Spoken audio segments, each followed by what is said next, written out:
26일 최병국 이펙트 시작하겠습니다. 어제 6.25 발발 70주년이었죠. 그 기념식이 열렸는데 몇 시에 열린지 아십니까? 밤 8시에 열렸습니다. 저는 왜 밤 8시일까? 그랬더니 뭐 국군 전사자 이후에 147구가 성남공항, 서울공항이라고 흔히 얘기하죠. 성남공항으로 들어오는 그 시간에 맞춰서 했다 그러는데, 글쎄요, 그 전사자 이후에 비행기가 싣고 왔을 텐데 비행기가 뭐 낮 10시에 맞춰서 싣고 오면 안 되나요? 좀 의문이 드는, 왜 밤 8시에 그 컴컴한데 행사를 하느냐, 그게 의문이 드는 일 아닌가. 이 또한 북한을 의식한 것 아닌가, 이런 생각을 지울 수가 없습니다. 왜 그래야 되는가. 또 어제 그 문재인 대통령이 기념식에서 쭉 뭐 이렇게 이런저런 이제 기념사를 했습니다. 그거 다 읽어보셨습니까? 다 읽어보셨으면 야, 어떻게 이렇게 피해갈 수도 있나, 이 생각이 납니다. 무슨 얘기냐면 전사자 유해 147구가 어제 성남공항을 통해서 우리나라에 이제 인도가 됐으니까, 이게 원래 이제 한반도에 있던 것이 미국으로 갔다가 지금 인도가 되는 겁니다. 그러니까 뭐 6.25 영웅들에 대한 찬사 뭐 충분히 있을 수 있고 해야 된다고 봅니다. 그래서 그렇게 이제 말을 풀어가는 것이죠. 6.25 전사자 뭐 이런 분들, 이 영웅들을 우리가 잊을 수 없다, 이런 얘기를 하는 것은 뭐 당연한 것이고 그렇게 해야 한다고 보는데, 자, 이제 그 다음이 문제입니다. 6.25 전쟁이 우리한테 어떤 전쟁이냐 하는 것들이 굉장히 중요하죠. 과거에는요, 6.25를 무슨 저 미국과 중국 간의 대리전 뭐 이런 식으로 얘기하면서 뭐 이거를 마치 뭐 북침일 가능성도 있다, 뭐 그리고 내지는 이 동아시아 극동 지역에서 뭐 그 전 세계 세력 간의 충돌의 하나로 뭐 이렇게 하려고 하는 그런 사람들도 있었습니다. 그러나 이런 얘기가 1990년대 소련의 기밀 문서가 해제됐는데, 그 당시에 소련에서 우리한테 준 자료가 있습니다. 그러니까 김일성이 스탈린한테 가서 6.25를 이렇게 해야 되겠다라고 결재를 받는 그 과정, 그런 것들이 있습니다. 거기에 다 말들이 나옵니다. 김일성이 스탈린한테 가서 그 남침을 해야 되겠다라고 얘기를 하니까 스탈린이, 왜냐면 스탈린이 반대하고 있었거든요. 그러니까 스탈린이 그러지 말고, 그러면 이제 반대하고 있어서 사실은 그 1949년에 갔다가 돌아왔는데, 49년 한 4월 달쯤에 가서 또 그 얘기를 합니다. 그 얘기를 하니까 그때는 이미 또 전세가 바뀌었습니다. 뭐 에치슨 라인이라는 거 잘 아시죠? 미국의 방어선이 필리핀까지 이렇게 일본까지 해서 한반도를 제외했다 그러니까 이러면 되겠네, 뭐 이런 국제 정세가 변하니까 스탈린이 오케이를 하는데, 뭐라고 오케이를 하느냐, 중국의 도움을 받아라, 우리는 참전을 안 할 테니까 중국의 승낙을 받아라. 그래서 그 다음에 마오쩌둥한테 김일성이 찾아가서 승낙을 받아서 남침을 하는데,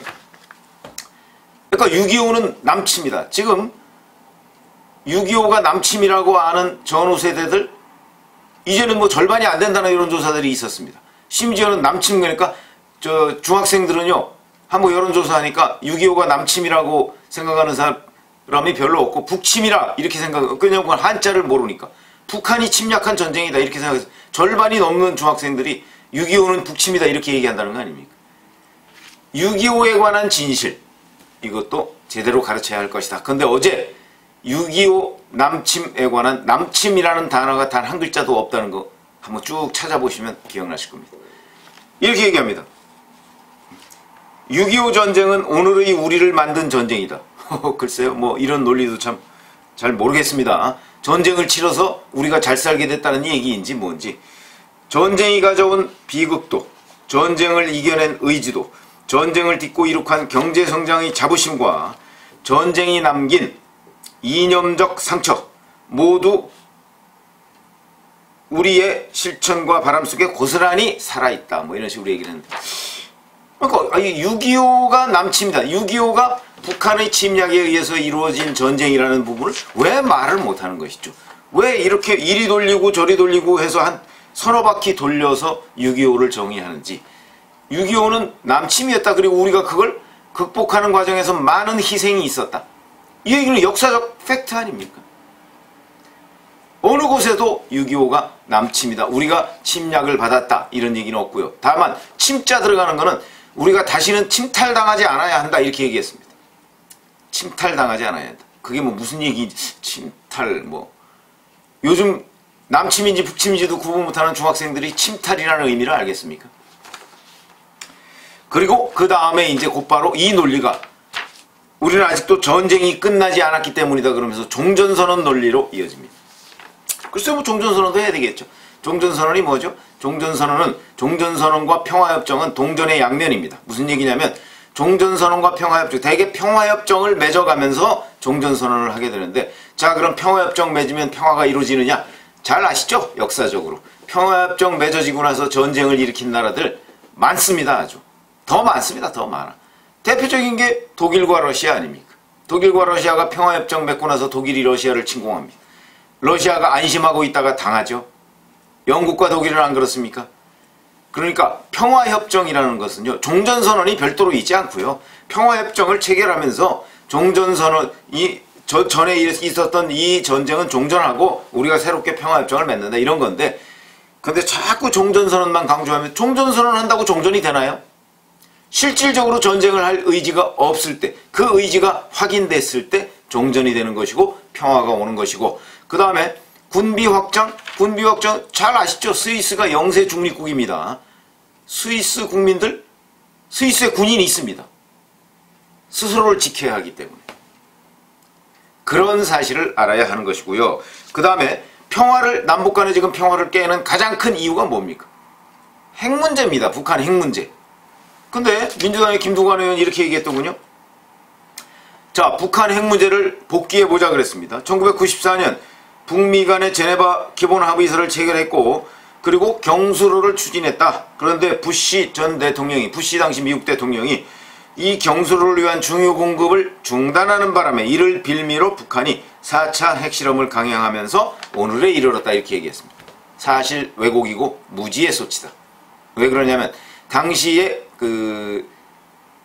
HEU 농축우라늄 문제가 불거지고 그 부분을 북한이 인정을 했기 때문에 중요 공급을 중단한 겁니다. 그러니까 무슨 얘기냐면 중요 공급을 경수로 만들어주기로 하고 중요 공급을 중단하니까 핵 개발을 한 게 아니고요. 핵 개발은 이미 훨씬 그 전부터 있었습니다. 있었기 때문에 제네바 합의서가 체결된 것이죠. 뭘 좀 알고 얘기를 하던가 모르면 나는 잘 모르지만 이런 전제하에 얘기를 하든가 그래야 되는 것이고 자 그 다음에 김여정의 담화 이후 사실은 뭐 화들짝 놀라듯이 여권 전체에서 종전선언 뭐 평화협정 뭐 이런 얘기들이 나오고 있습니다. 정세현 민주평통 수석부의장 이 사람은 보니까 뭐 오바마 대통령이 북한 핵을 방치해서 북한 핵을 만들게 한 장본인이다 이렇게 얘기했던데 글쎄요. 뭐 여러분들이 뭐 잘 아시 오바마 대통령이요. 북한 핵과 북한 문제를 방치한 것은 맞죠. 왜 그러냐? 저기하고 대화해서 왜냐면 클린턴 행정부 때 북한하고 그 핵 협상을 했는데 다 실패했지 않습니까? 그러니까 그런 실패를 되풀이하지 않겠다는 게 오바마 대통령의 생각으로 보이고요. 그러니까 북한이 만약에 확실한 비핵화 의지가 있었다면 오바마 대통령도 트럼프 대통령처럼 북한과 협상을 했을 것입니다. 그러나 북한은 그런 의지를 보이지 않았고 그래서 미국과 북한 간의 비핵화 협상은 오바마 대통령 시절에 이루어지지 않았다. 그리고 지금 트럼프 대통령 시절에도 말로만 비핵화 협상이지 뭐 볼턴 회고록에서 보셔서 아시겠지만 실질적으로 비핵화 협상은 아무런 진전이 없다. 그래서 북한은 핵보유국이 됐다. 북한이 핵보유국으로 등극한 게 트럼프 대통령 시절입니다. 그래서 이미 북한은 핵보유국이 됐다. 그럼 그 핵보유국이 되는 것을 결과적으로 만들어준 모양새가 된 게 문재인 정부 들어서다. 왜 그러냐면 2017년 말에 미 CIA가 이때는 폼페이오 지금 국무장관이 국장할 때입니다. 보고서를 내놓습니다. 내년 3월쯤이면 북한 핵이 완성될 가능성이 매우 높다. 그게 2018년 3월입니다. 그래서 사실은 북한이 핵보유국 되기 전에 뭔가 해야 되는 것 아니냐 이런 것 때문에 남북관계가 급진전했고 그 과정에서 비핵화 협상이 이루어졌는데 지금 비핵화 단 한 발짝도 가지 못했고 비핵화의 정의조차 미국과 북한 간에 공감대가 없습니다. 그러니까 첫 번째 자 북한 핵 문제가 모든 남북관계 긴장 평화를 깨는 이 원인인데 어제 6.25 기념사에 북한 비핵화 얘기 단 한 글자도 없었고요. 6.25가 남침이라는 얘기도 없었습니다.